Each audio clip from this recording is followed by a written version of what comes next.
Hi ಎಲ್ಲರಿಗೂ ನಮಸ್ತೆ. ನೀವು ನೋಡ್ತಾ ಇದ್ದೀರಾ ರತ್ನಂ ಯೂಟ್ಯೂಬ್ ಚಾನಲ್. ನಾನಿವತ್ತು ರಸಮ್ ಮಾಡ್ತಾಯಿದ್ದೀನಿ.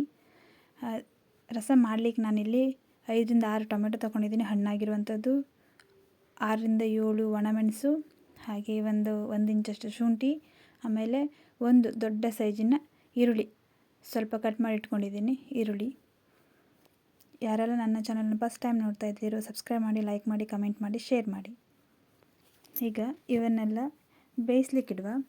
ನಾನಿಲ್ಲಿ ಕುಕ್ಕರ್ ತೊಗೊಂಡಿದ್ದೀನಿ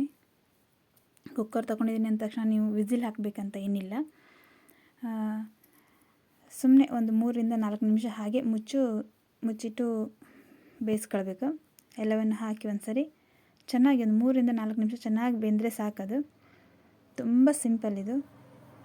ಗ್ಯಾಸ್ ಆನ್ ಮಾಡಿ ಬೇಯಿಸ್ಲಿಕ್ಕಿಡುವ. ನೋಡಿ, ಈಗ ಚೆನ್ನಾಗಿ ಬೇಯ್ತಾ ಇದೆ, ಇದು ಬೆಂದಿದೆ, ಇದು ಸಾಕು ಅನಿಸುತ್ತೆ. ನೋಡಿ, 3ರಿಂದ 4 ನಿಮಿಷ ಆಗೋಯ್ತಿದು. ನೋಡಿ, ಹಬೆಗೆ ಕ್ಯಾಮ್ರಾ ಕೂಡ ಕಟ್ತಾ ಇದೆ. ನೋಡಿ, ಚೆನ್ನಾಗಿ ಬೆಂದಿದೆ. ಇವನ್ನ ಈಗ ನೀರು ಹಾಕ್ದೇ ಹಾಗೆ ಮಿಕ್ಸಿ ಜಾರಿಗೆ ಹಾಕ್ಕೊಂಡು ರುಬ್ಕೊಂಡ್ರೆ ಆಯ್ತಷ್ಟೇ. ಚೆನ್ನಾಗಿ ಪೇಸ್ಟ್ ಮಾಡಿಕೊಂಡ್ರೆ ತುಂಬ ಚೆನ್ನಾಗಿ ಬರುತ್ತೆ. ಮತ್ತು ತುಂಬ ತೆಳ್ಳಗೆ, ನಮ್ಗೆ ಎಷ್ಟು ತೆಳ್ಳಗೆ ಬೇಕೋ ಅಷ್ಟು ತೆಳ್ಳಗೆ ನಾವು ಮಾಡ್ಕೊಳ್ಬೋದು. ಅಂದಾಜು 6 ಟೊಮೆಟೊ ಹಾಕಿದ ತಕ್ಷಣ ಅಂದಾಜು ಎಷ್ಟು ತೆಳ್ಳಗೆ ಮಾಡ್ಕೊಳ್ಬೋದು ಅಂತ ನಮಗೆ ಗೊತ್ತಿರುತ್ತಲ್ಲ, ಅಷ್ಟು ತೆಳ್ಳಗೆ ನಾವು ಮಾಡಿಕೊಂಡ್ರೆ ತುಂಬ ಚೆನ್ನಾಗಿರುತ್ತೆ. ಅತಿಯಾಗಿ ನೀರು ಕೂಡ ಹಾಕಬಾರ್ದು. ನಾನು ತೋರಿಸ್ತೀನಿ ಇಲ್ಲಿ. ಇವಿಷ್ಟನ್ನು ಹಾಕ್ಕೊಂಡು ಚೆನ್ನಾಗಿ ಪೇಸ್ಟ್ ಮಾಡ್ಕೊಳ್ವ. ತುಂಬ ಅಂದರೆ ತುಂಬ ಸಿಂಪಲ್ ಇದು. ದಿಢೀರಂತ ನೀವು ಮಾಡ್ಕೊಳ್ಬೋದು. ಎಲ್ಲೋ ಹೊರಗಡೆ ಹೋಗಿದ್ದೀರಿ, ಮನೆಗೆ ಬಂದ ತಕ್ಷಣ ನಿಮಗೆ ರೈಸಿನ ಜೊತೆಗೆ ಏನು ಮಾಡ್ಕೊಳ್ಬೇಕಂತ ಗೊತ್ತಾಗದೇ ಇದ್ದಾಗ ಈ ಥರದ್ದು ಸಿಂಪಲಾಗಿ ಮಾಡ್ಕೊಳ್ಬೋದು. ಕೇವಲ 10 ನಿಮಿಷದಲ್ಲಿ ಮುಗ್ದೋಗ್ಬಿಡುತ್ತೆ ಇದು. ರುಬ್ಕೊಳ್ಳುವ ಇದನ್ನು. ಈಗ ನಾನು ಅದೇ ಕುಕ್ಕರ್ ತೊಗೊಂಡಿದ್ದೀನಿ. ಅದಕ್ಕಾದಮೇಲೆ ಅದಕ್ಕೆ ಸ್ವಲ್ಪ ಎಣ್ಣೆ, ಸಾಸಿವೆ ಮತ್ತು ಕರಿಬೇವು ಹಾಕಿ ಒಗ್ಗರಣೆ ಕೊಡ್ತಾಯಿದ್ದೀನಿ. ಮತ್ತು ಬೇರೆ ಏನೂ ಹಾಕ್ತಾಯಿಲ್ಲ, ಇಷ್ಟೇ. ನೀವು ಬೇಕಾದರೆ ಬೆಳ್ಳುಳ್ಳಿ ಕೂಡ ಹಾಕ್ಕೊಳ್ಬೋದು. ಇಲ್ಲಿ ಹಿಂಗೆ ಹಾಕೋ ಅವಶ್ಯಕತೆ ಇಲ್ಲ, ಯಾಕೆಂದರೆ ನಾನಿಲ್ಲಿ ಬೇಳೆ ಯಾವುದನ್ನು ಬಳಸ್ತಾ ಇಲ್ಲ, ಬೇಳೆಕಾಳುಗಳನ್ನು ಯಾವುದನ್ನು ಬಳಸ್ತಾ ಇಲ್ಲ. ಹಾಗಾಗಿ ಸಿಂಪಲ್ ಅವಷ್ಟೇ. ನಾನು ಇಲ್ಲಿ ಇದಕ್ಕೆ ಯಾವುದೇ ರೀತಿಯಾದಂಥ ಪೌಡರ್ ಅಂದರೆ ಖಾರ ಪುಡಿ ಆಗಿರ್ಬೋದು, ರಸಮ್ ಪೌಡ್ರ್ ಆಗಿರ್ಬೋದು, ಯಾವುದನ್ನು ಕೂಡ ಬಳಸ್ತಾ ಇಲ್ಲ. ಸಿಂಪಲ್ಲಾಗಿ ಮನೆಯಲ್ಲಿ ದಿಢೀರಂತ ಮಾಡ್ಕೊಳ್ಬೋದು. ತುಂಬ ರುಚಿಕರವಾದದ್ದು. ಅನ್ನಕ್ಕಂತೂ ತುಂಬ ಚೆನ್ನಾಗಿರುತ್ತೆ. ತುಂಬ ನೀವು ಇಷ್ಟಪಡ್ತೀರಾ ಎಲ್ಲರೂ ಕೂಡ. ನೋಡಿ, ಈಗ ಒಗ್ಗರಣೆ ಆಗಿದೆ. ನಾನು ಇದಕ್ಕೆ ರುಬ್ಬಿಟ್ಟಿರುವಂಥ ಮಸಾಲನ ಹಾಕ್ಕೊಳ್ತೀನಿ. ಅಂದರೆ ಮಸಾಲ ಅಂದರೆ ಇದೇ ಪೇಸ್ಟ್, ಟೊಮೆಟೊಲ್ಲ ಏನು ಬೇಯಿಸ್ಕೊಂಡಿದ್ದೆಲ್ಲ ಅದನ್ನು ಪೇಸ್ಟನ್ನು ಹಾಕ್ತಾಯಿದ್ದೀನಿ. ತುಂಬ ಚೆನ್ನಾಗಿ ಬರುತ್ತೆ.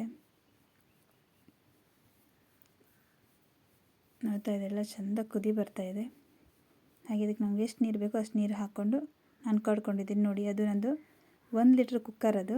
ಹಾಗೆ ನಾನು ಅದ್ರ ಫುಲ್ಲನ್ನು ಮಾಡ್ಕೊಂಡಿದ್ದೀನಿ. ನೋಡ್ತಾ ಇದ್ದೀರಲ್ಲ. ಇದಕ್ಕೆ ಸ್ವಲ್ಪ ಉಪ್ಪು, ರುಚಿಗೆ ತಕ್ಕಷ್ಟು ಉಪ್ಪು.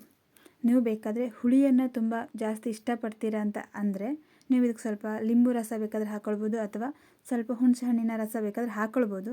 ನೀವು ನೋಡಿ, ಒಂದ್ಸರಿ ಟೇಸ್ಟ್ ಮಾಡಿ ನೋಡಿ. ನಿಮಗೆ ಹುಳಿ ಏನಾದರೂ ಕಡಿಮೆ ಇದೆ ಅಂತ ಅನಿಸಿದರೆ ಹಾಕ್ಕೊಳ್ಬೋದು, ತೊಂದರೆ ಇಲ್ಲ, ನಿಮ್ಮ ಇಷ್ಟ ಅದು. ಆದರೆ ತುಂಬ ಚೆನ್ನಾಗಿ ಬರುತ್ತೆ. ಈ ಥರ ಸಿಂಪಲ್ಲಾಗಿ ಮನೆಯಲ್ಲೇ ಮಾಡ್ಬೋದು.